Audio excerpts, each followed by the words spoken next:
Hey everyone, how's it going? My name is Patrick Liu, and I'm going to be your host for the Diabetes Survival Guide show.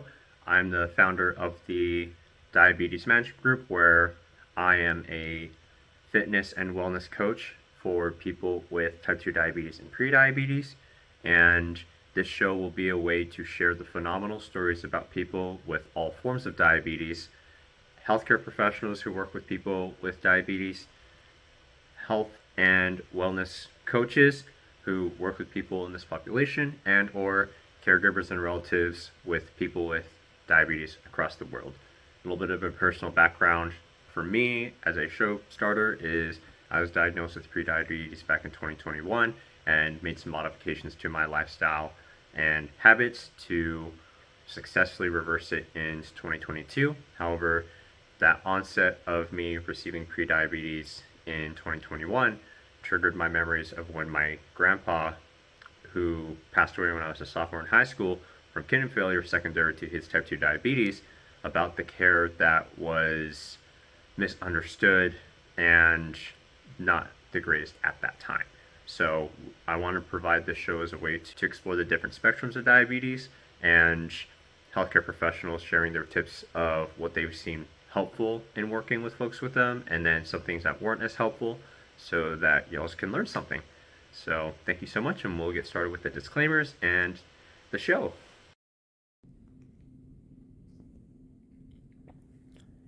Disclaimers.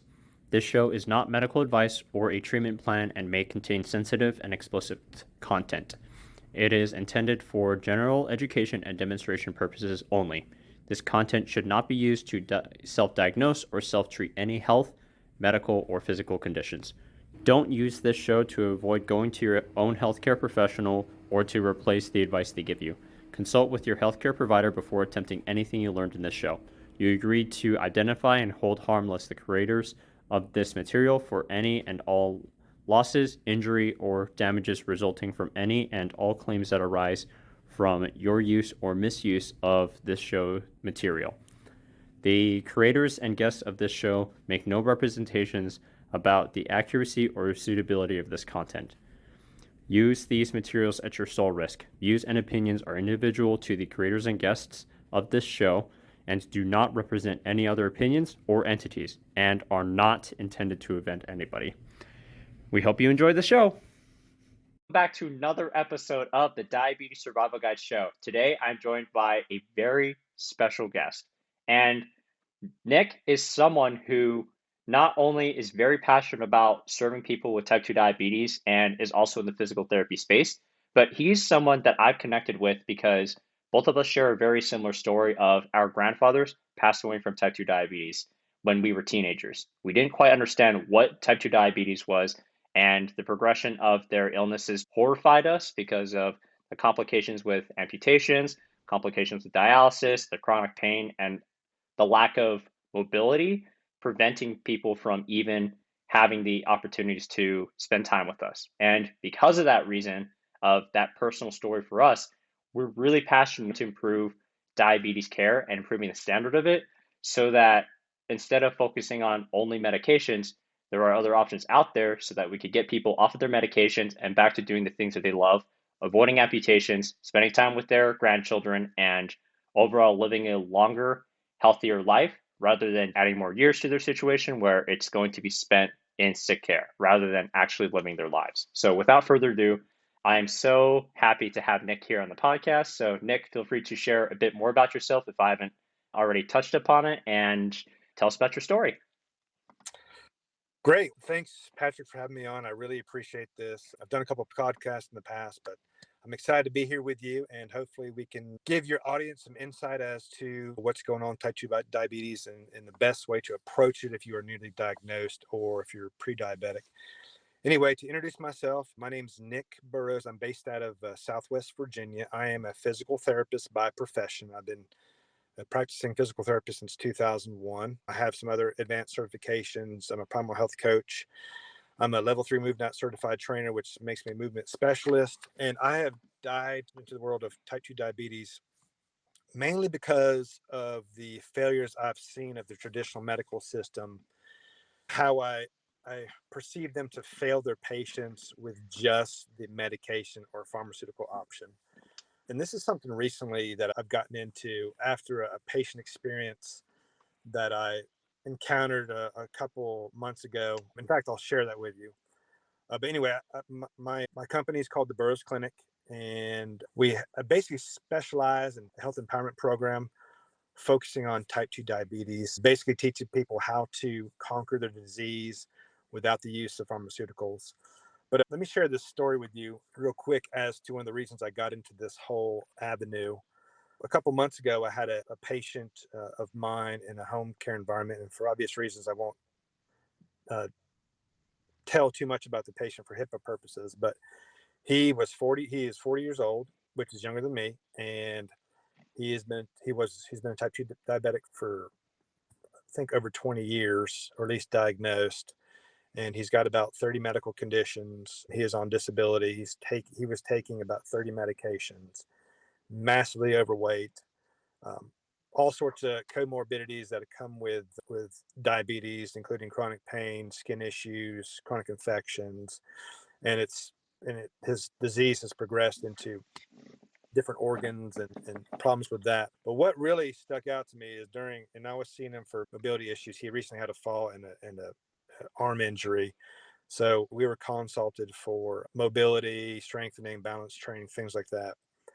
And he was ambulating with a cane, but our session involved, it was the first session, so it was a lot of talking. But prior to our session, he actually stopped the session because he had to receive a DoorDash order of McDonald's. And I'm not bashing a particular corporate food, but I'm just pointing out the facts here. So he received a DoorDash it was a lunch from McDonald's, which was a extra large fry, a double quarter pounder, and a large Coke. And prior to even talking to him, he said, "Excuse me," and he actually had to pull his shirt up and inject a bolus of insulin into his abdomen before he ate his food. And then he consumed his food very quickly. And I just kept thinking, there's something wrong with this picture here. Obviously, the meal choice was not appropriate for a type 2 diabetic. I can't even count the industrial chemicals in that food, as well as the carbohydrate load.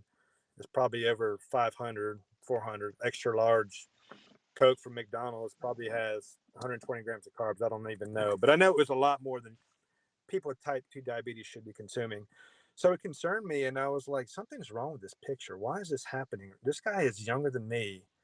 And if he continues on the same trajectory, he won't live to be 50 because he's already got medical problems developing.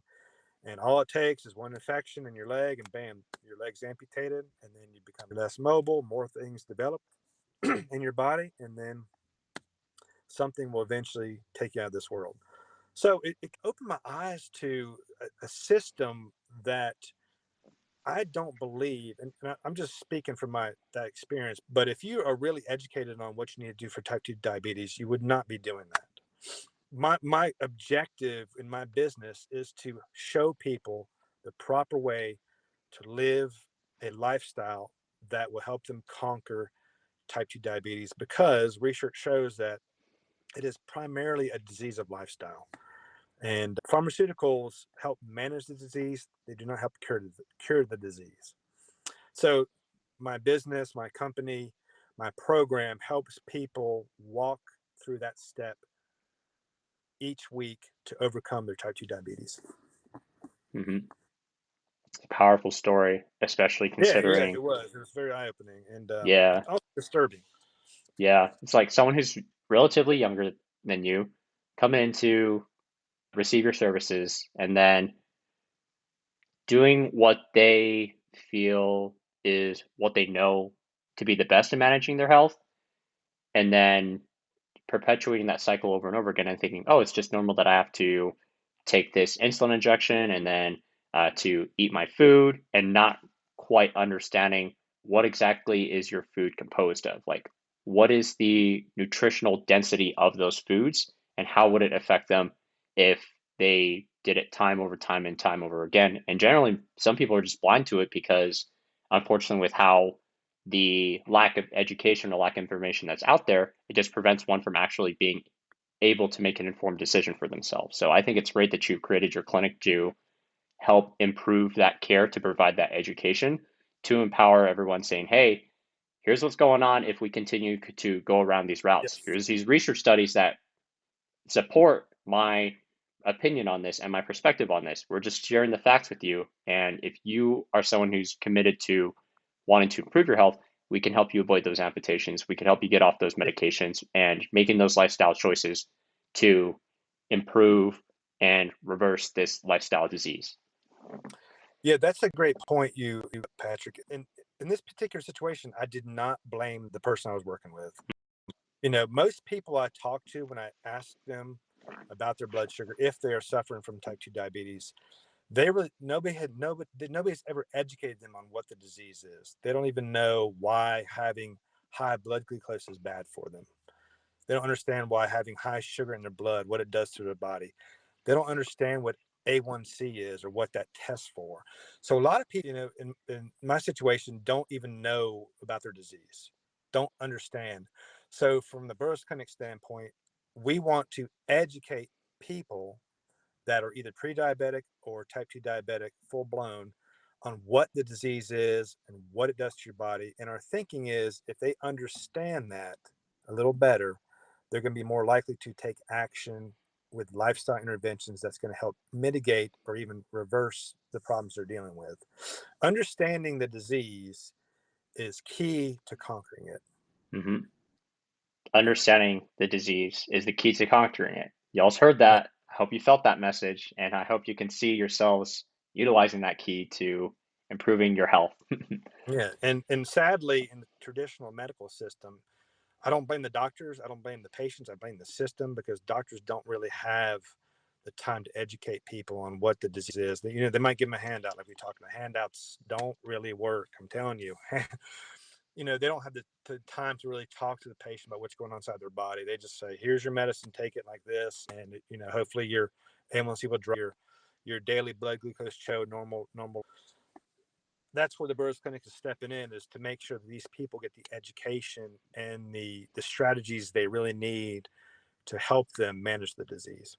Mm-hmm. Really making sure that we give them the tools rather than here's this handout, because as we know, the And show them the words tools, show on them how to those, use them. Yeah. yeah, exactly. Because from my experience and hearing my clients' experiences for receiving that handout of here's what diabetes is, it has a lot of medical terminology that's on there that people do not understand because they've Yeah. never, I think there's a survey that went out, and the average American only understands between a third to a fifth grade level of education. And when do we hit Yeah. sciences? Sciences aren't hit a bit till a little bit later. And if you're reading your handout, it says hyperglycemia. They're like, what? It intimidates the person, and they do not want to read any more because they don't understand. Educating the public is key in using the terminology that they recognize and understand. Hmm. And that doesn't happen a lot in the traditional medical system. Hmm. Small pushes forward is what we're doing. Yes. Hmm. Yes.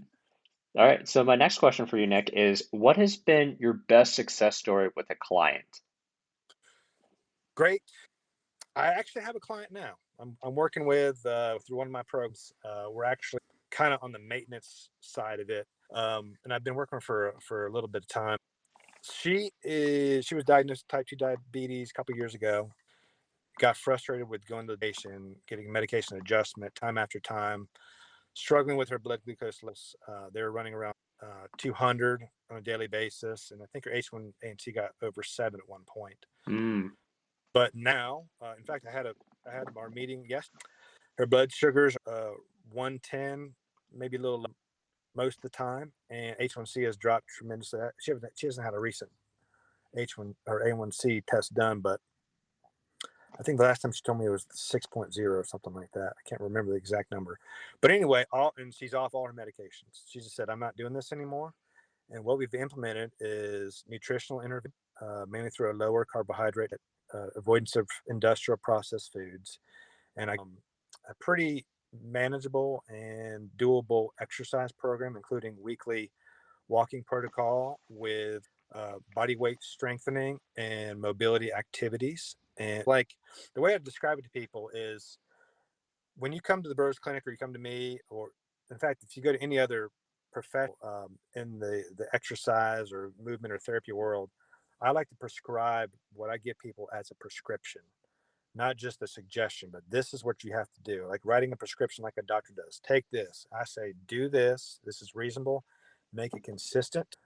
Keep it variable so you won't get burnt out with it, and make it reasonable because I always cater my program to the person levels or the person's physical needs or personal goals, and that way they're more likely to do it. And so she's been consistent with what I've given her, and her consistency has paid off with her improved numbers, feeling better. That's the key. Feeling better is huge. No type 2 diabetes complications. I would say that her disease is under management right now, and the fact that she's off her pharmaceutical medications is a big win, because we both know that there's no safe medication. I don't care what they say. Safer medications and more dangerous, but I believe any sort of pharmaceutical you take, there's always could be a side effect.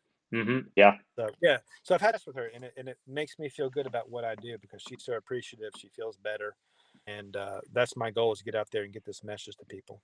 That's awesome. Happy to hear that she went from taking medications and not quite sure how to improve her health to now being able to be in the maintenance phase, getting off her medications, and being able to be consistent with her prescription of exercise therapy and Yeah, being able yeah, to figure out how can I really take control of my health again and really do a solid job in keeping this away and doing the best that they can to improve their life with the yes, habits yeah, that they and are yeah. doing. And what I've found in my practice, if I tell them prescription and write it down on a pad, and obviously I'm going through this stuff with them, and we shoot videos where they understand what they have to do. In fact, that's been a key point for me, is actually filming them doing the exercise and then texting it to them. They have a better understanding of what to do. But if I present it like a prescription from a healthcare professional, people tend to be more compliant with doing it. Hmm. So that's a big thing I've done the last couple of years, that's changed my practice, Mm. and it's paid off for her. I'm so happy for it. It makes me feel good when people don't have to worry, having a type 2 diabetes complication. I've seen that happen to a lot of people. One foot injury with an open wound can turn into an amputation 3 months later, with uncontrolled type 2 diabetes and circulatory problems and infection that goes on by a poor circulation in one's extremities. So if we can avoid any of that with the people I work with, that's the ultimate. I've been around a lot of people in my career that lay in the bed and are dying because of multiple comorbidities associated with type 2 diabetes. Hmm. Making sure that we address the root cause before it keeps on getting worse.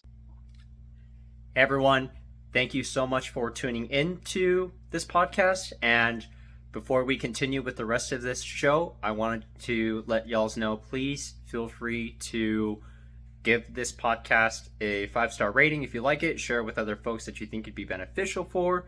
And if you haven't already, feel free to subscribe and follow to the Diabetes Management Group for awesome tips to manage your type 2 diabetes or prediabetes. And let's get back to the show.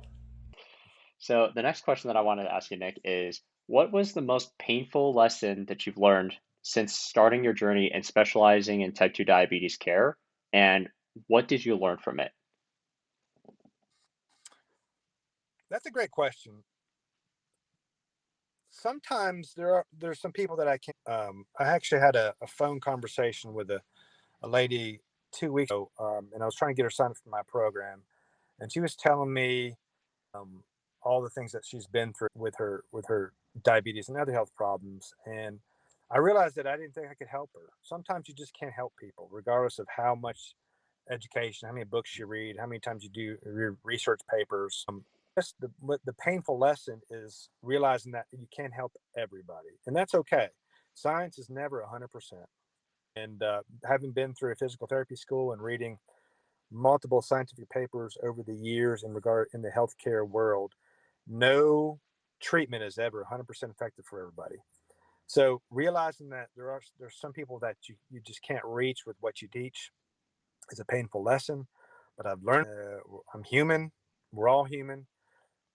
I guess checking your ego and understand that you can't help everybody is the lesson learned. Hmm. Painful but necessary.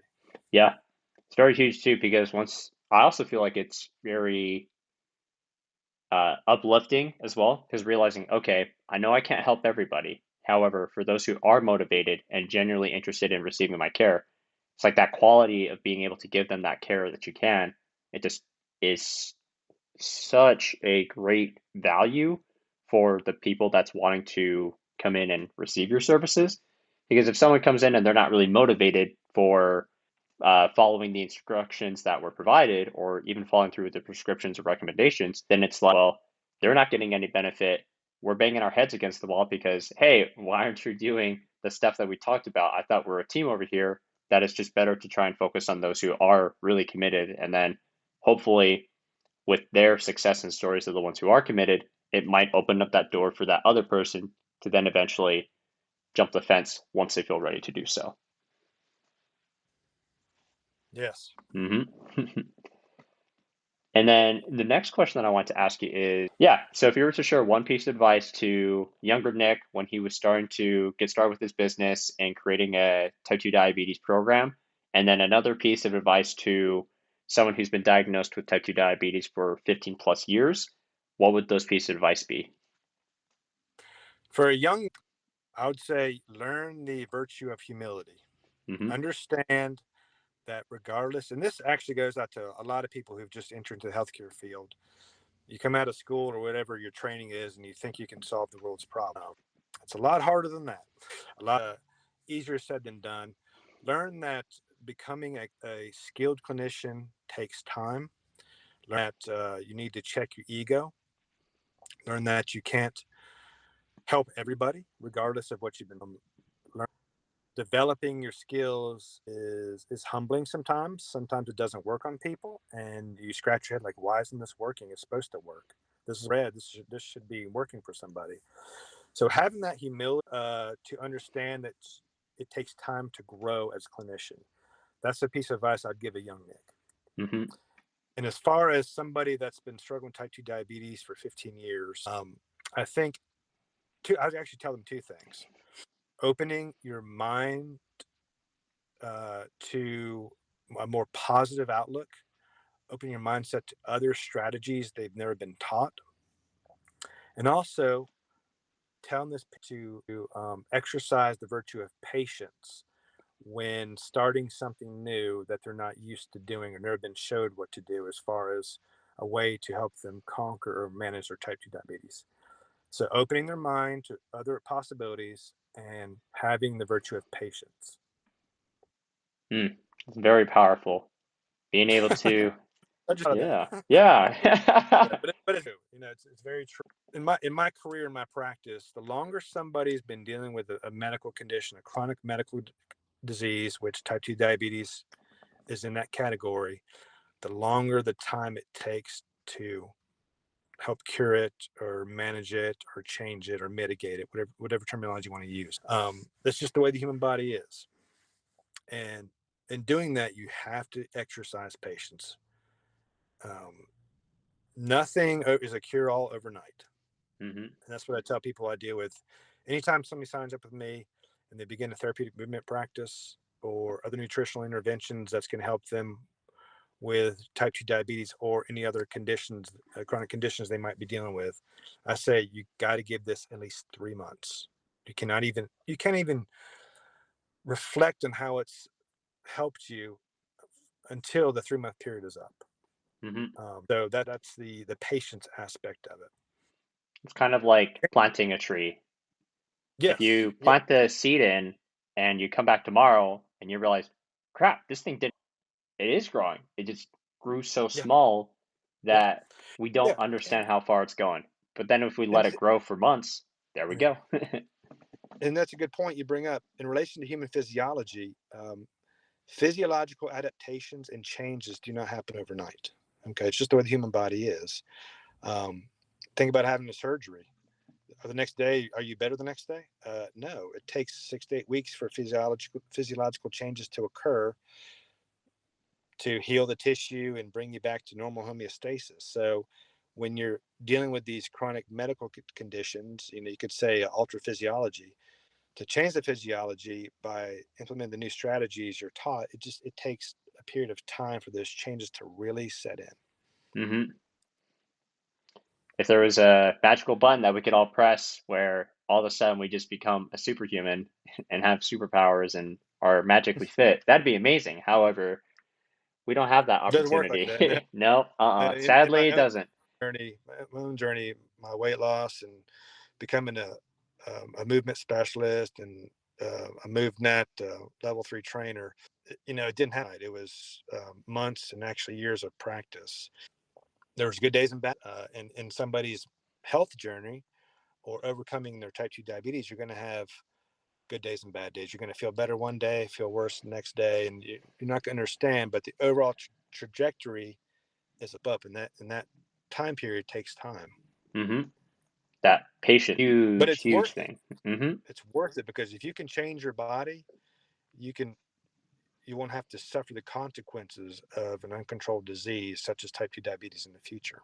Yeah. And then also the impact that it has for living the life, because if we can walk, like nature's beautiful. If we just take a walk outside and take a look at the sceneries or go for a small hike, or even if someone prefers walking around in the city and checking out all those cool buildings, like walking is such a great way for us to really take us to the places of the awesome sights that we want to see too. And Oh that's yes, better yeah. compared to just only seeing it just on a TV screen, in my opinion, because like TV screens is just one thing where you just see it and you hear it, but did you really see it? Did you really hear it? Or wouldn't it be better to actually be there and feel everything while having everything else being stimulated too? Yeah. Oh yes, yes. The virtual versus real world is totally.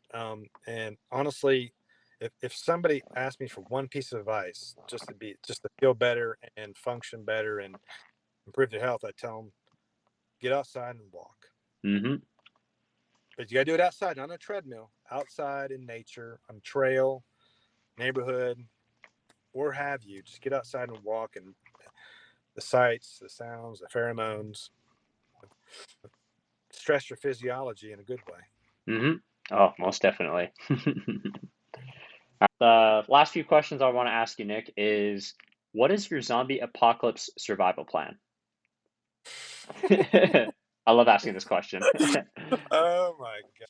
Well, I'm a man of faith. I might just, and I have some property, so I might just go out there and camp out until see what happens. Kind of withdraw myself from the world and live off the land, and hope, if there's a higher being, it's going to come rescue me. I'm not going to fight the zombie. I'm not going to be in the streets fighting zombies. It's like if they come, then they come. I might throw cans of Mountain Dew at them. I don't know. Oh, goodness. All right, it has been an absolute pleasure having you on the show. Now I'm Yeah, sure my this is audience fun. members, they're like saying, "Hey, Nick's such an awesome guy. I'm very interested in learning more about what he talks about, and where can people find you?" Great, and thanks for bringing that up. I'm on Instagram at the Burroughs Clinic. I have a Facebook, just Nick, or you can look up the Burroughs Clinic. I do have a private Facebook that some people have joined to get strategies on how to deal with type 2 diabetes. The group is called Conquering Type 2 Diabetes. You can look that up. And lastly, I do have a website where you can sign up for my program or get on the mailing for a free monthly newsletter. It's a lot of cool information, not only type 2 diabetes, but other health information that I've learned over the years that I've applied in my own life, and which has made me feel so much better. But my website is www.theburroughsclinic.com, and you can sign up for a free newsletter there. And there's also my email on that website too if you ever have any questions. I love helping people. This is my calling in life, and I want to give people an alternative to the traditional medical system. Awesome. Love it. And of course, everyone, with everything that you've learned so far today, do one small action that you can do to improve your health, to feel a little bit better. Doesn't have to be anything big, just something like if you're terrified of walking, then maybe try placing your shoes in front of your door and leaving that as a tip. Just something small, and eventually that can turn into something big. Just like a seed in the ground becoming a tree. That's great. I love that. All right. Thank you so much. And we're going to see y'all in the next episode.